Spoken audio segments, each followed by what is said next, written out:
आइए आज आपको लिए चलते हैं भारतीय नौसेना के सबसे विशाल विमान वाहक युद्धपोत आईएनएस विक्रमादित्य पर। आपका बहुत बहुत स्वागत और हमारा ये वादा है कि यह यात्रा आपके लिए अविस्मरणीय साबित होगी। हमारी मोटरबोट अब विक्रमादित्य की ओर चल पड़ी है। इस 360 वर्चुअल रियलिटी या आभासी वास्तविकता वीडियो में आपको जहाज पर स्वयं होने का एहसास होगा। आप अपने स्मार्टफोन को घुमाकर या उसकी स्क्रीन को अपनी उंगलियों की मदद से ड्रैग करके इस वीडियो का आनंद ले सकते हैं। आप चाहें तो अपनी उंगलियों से इसे जूम इन और जूम आउट भी कर सकते हैं। अगर आप कंप्यूटर या लैपटॉप इस्तेमाल कर रहे हैं तो यही काम आप अपने माउस पॉइंटर की मदद से भी कर सकते हैं। हमारी सलाह है कि आप किसी 360 VR संगत वीडियो प्लेयर जैसे कि VLC मीडिया प्लेयर का इस्तेमाल करें। यदि अब आप उगते हुए सूरज की दिशा में देखेंगे तो आपको विक्रमादित्य की पहली झलक मिलेगी। बहुत ही सुंदर दृश्य है और जहाज का विशिष्ट छायाचित्र इसे स्वतः अपनी एक अलग पहचान देता है। विक्रमादित्य भारतीय नौसेना में नवंबर 2013 में कमीशन हुआ था। इस विमान वाहक युद्धपोत का कुल क्षेत्रफल लगभग 20 एकड़ है। इसकी तुलना आप 11 फुटबॉल के मैदानों से कर सकते हैं। केवल इसका फ्लाइट डेक यानी कि ऊपरी सतह ही 1.5 फुटबॉल मैदानों के बराबर की है। जहाज की अधिकतम चौड़ाई लगभग 60 मीटर की है, यानी कि मुंबई पुणे एक्सप्रेसवे इस पे समा जाएगा। जैसा कि हम पहले कह चुके हैं, आईएनएस विक्रमादित्य भारतीय नौसेना द्वारा संचालित सबसे बड़ा युद्धपोत है। इसका लोड विस्थापन या डिस्प्लेसमेंट 45,400 टन है।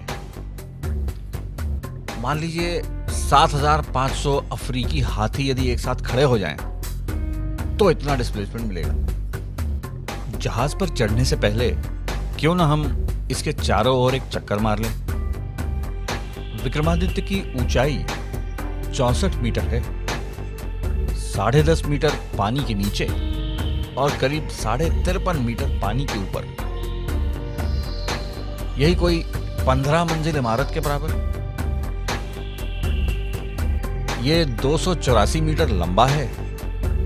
इसका मतलब यह हुआ कि यदि उसेन बोल्ट को भी एक सिरे से दूसरे सिरे तक दौड़ना हो तो उसे 28 सेकंड लग जाएंगे। यहां पर किसी भी वक्त 1600 से 1800 नौसैनिक कार्यरत रहते हैं और इसीलिए विक्रमादित्य को समंदर पर बसा एक शहर कहना गलत नहीं होगा। रहन सहन की अच्छी सुविधाएं और प्रभावी कार्यशैली इस जहाज की विशेषताएं हैं।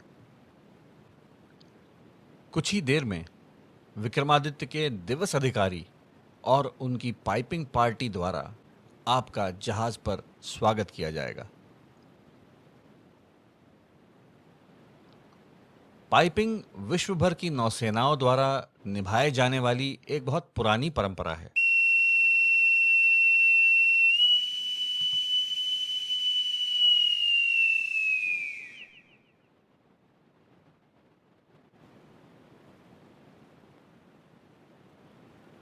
उस पारंपरिक स्वागत के पश्चात अब हम फ्लाइट डेक के पिछले छोर पर पहुंच चुके हैं। वो फहराता हुआ झंडा जो बहुत ही खूबसूरत दिख रहा है, वह है नौसेना का प्रतीक।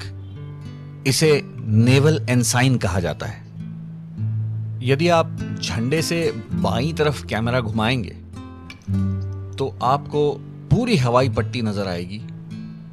यह रनवे वही दृश्य है जो एक MiG-29 फाइटर पायलट उड़ान भरने से पूर्व देखता है। शायद आप पहले से जानते होंगे कि विक्रमादित्य MiG-29 मारक विमान उड़ाता है। ये MiG-29 फाइटर एयरक्राफ्ट ध्वनि की गति से 1.5 गुना तेजी से उड़ते हैं। अगर आप रनवे की बाईं ओर देखें तो आपको AK-630 गन का बुर्ज नजर आएगा। इस प्रकार के बुर्ज जहाज पर कई जगह देखने को मिलते हैं।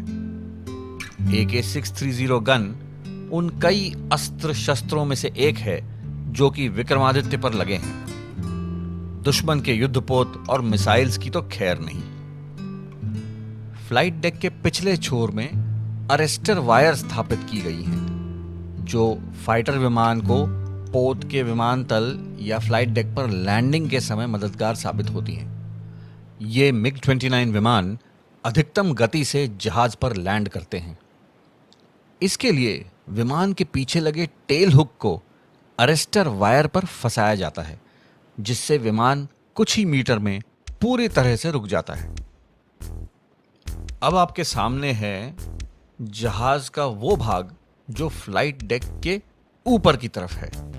इसे हम सुपर स्ट्रक्चर कहेंगे। जहाज का ब्रिज इसी सुपर स्ट्रक्चर में स्थित है। सुपर स्ट्रक्चर के पास एक छोटी हवाई पट्टी है। MiG-29 पायलट महज 125 मीटर लंबी इस छोटी हवाई पट्टी को इस्तेमाल करते हुए टेक ऑफ कर लेता है। यह है सुपर स्ट्रक्चर से लगा हुआ जहाज के फ्लाइट डेक का दाहिना भाग, जिसे हम स्टारबोर्ड साइड कहते हैं। विक्रमादित्य और दूसरे युद्धपोतों के बीच राशन, गोला बारूद तथा ईंधन का आदान प्रदान यहीं से होता है। इस काम के लिए यहां पर लगी आफ्ट क्रेन काम में लाई जाती। जहाज की जीवन रक्षा नौकाएं या लाइफ बोट्स भी यहीं पाई जाती। विक्रमादित्य पर मुख्य रनवे के अलावा एक तिरछा रनवे भी है। इस तिरछे रनवे का उपयोग तब करते हैं जब कभी विमान का टेल हुक अरेस्टर वायर में किसी कारण से नहीं फंसता। ऐसे समय में विमान पुनः अपनी गति बढ़ाते हुए फिर से टेक ऑफ कर सकता है। सुपर स्ट्रक्चर के ऊपर जो धुआं आप देख रहे हैं वो विक्रमादित्य के बॉयलर से निकलने वाली भाप है। इस जहाज पर कुल 8 बॉयलर हैं, जिनकी क्षमता 1,80,000 हॉर्स पावर की है। यह 250 फेरारी F12 कारों की बराबर है। अब हम स्की जंप पर खड़े हैं। स्की जंप रनवे का ऊंचा उठा हुआ हिस्सा है जो विमान को प्रक्षेपण में मदद करता है। इस स्की जंप की वजह से ही विमान इतने छोटे रनवे से आसानी से उड़ान भर लेते हैं। जहाज जब बंदरगाह में होता है तब सशस्त्र सैनिक हर दिशा में तीखी निगरानी रखे रहते हैं। इससे कोई घुसपैठ या खुफिया आक्रमण को नाकाम किया जा सकता है।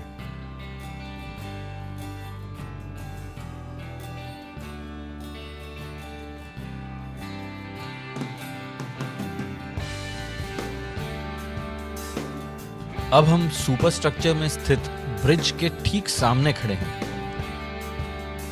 ब्रिज में खड़े विक्रमादित्य के कप्तान और नौचालन दल भी यही नजारा देखते हैं। इस दृश्य से दिल कभी नहीं भरता।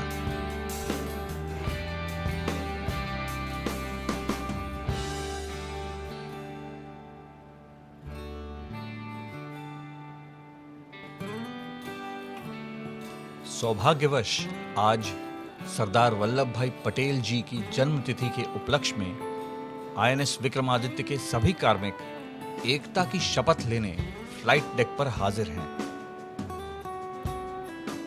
भारतीय नौसैनिक जिन्होंने पहले ही अपना जीवन देश और नौसेना को समर्पित कर दिया है, आज एकता और अखंडता की शपथ भी ग्रहण करने फ्लाइट डेक पर आए हैं। अब हम विक्रमादित्य के हैंगर या आंतरिक विमानशाला में हैं। आज हैंगर में मात्र एक सीकिंग हेलीकॉप्टर नजर आ रहा है। इस विशाल हैंगर के खाली होने का फायदा उठा रहे हैं नौसैनिक, व्यायाम करते दिखाई दे रहे हैं। जब विक्रमादित्य किसी एक्सरसाइज या मिशन पर निकलता है तो यह हैंगर लड़ाकू विमान और हेलीकॉप्टरों से खचाखच भरा होता है। विक्रमादित्य एक बार समंदर पर निकल पड़ा तो लंबे अरसे तक सेलिंग करता है। इसी कारण पोत पर पूरी तरह सुसज्जित एक जिम्नेजियम भी है, जहां नौसैनिक अपने आप को चुस्त और तंदुरुस्त रखते हैं जिम्नेजियम में नौसेना के क्वालिफाइड फिटनेस इंस्ट्रक्टर्स भी मौजूद होते हैं। आप सोच ही रहे होंगे कि भाई जहाज पर खाने पीने का क्या? नौसेना को अपने अव्वल दर्जे के बावर्चियों पर नाज है। दिन भर की मेहनत के बाद नौसैनिकों को एक बात की हमेशा गारंटी होती है, गर्मा गर्म स्वादिष्ट और पौष्टिक भोजन। विक्रमादित्य 1800 लोगों के लिए 2 महीने का राशन लेकर निकलता है। प्रति माह तकरीबन 15,000 लीटर दूध, 25,000 किलो ताजा खाद्य सामग्री तथा 20,000 किलो सूखी खाद्य सामग्री का उपभोग किया जाता है। जहाज पर एक बेकरी है जो प्रतिदिन 5,000 ब्रेड के स्लाइस बनाने की क्षमता रखती है। आपको जानकर आश्चर्य होगा कि एक दिन के राशन की खपत से विक्रमादित्य का वजन 2.5 से 3 टन कम हो जाता है। आईएनएस विक्रमादित्य का अपना एक संग्रहालय भी है, जहां जहाज का गौरवशाली इतिहास और विरासत संरक्षित है। जहां एक ओर यह ऐतिहासिक दस्तावेजों का स्रोत है, वहीं दूसरी ओर इस महान पोत का हिस्सा होने के गौरव का भी प्रेरणा कुंज है। तो यह थी इस विशाल युद्धपोत की मात्र एक छोटी सी झलक। 23 डेक और 2,500 कंपार्टमेंट या कमरे वाले इस शक्तिशाली ध्वजपोत की वजह से ही आज भारतीय नौसेना एक ब्लू वाटर नौसेना मानी जाती है। विक्रमादित्य वाकई भारतीय नौसेना का शक्ति स्तंभ और स्वर्णिम गौरव है। आपका आज यहाँ हमारे साथ वक्त बिताना हमारे लिए सौभाग्य की बात है और हम आशा करते हैं कि विक्रमादित्य पर होने का अनुभव जो हमने आभासी वास्तविक या वर्चुअल रियलिटी के द्वारा आप तक लाया वो सफल रहा। विदा लेने से पहले आप वीडियो को फिर आराम से देख सकते हैं। अपने प्रियजनों और दोस्तों को भारतीय नौसेना के बारे में अवश्य बताएं और हम ये आशा करते हैं कि एक दिन आपसे यथार्थ रूप में मुलाकात का अवसर प्राप्त हो। जय हिंद, शम न वरुणः।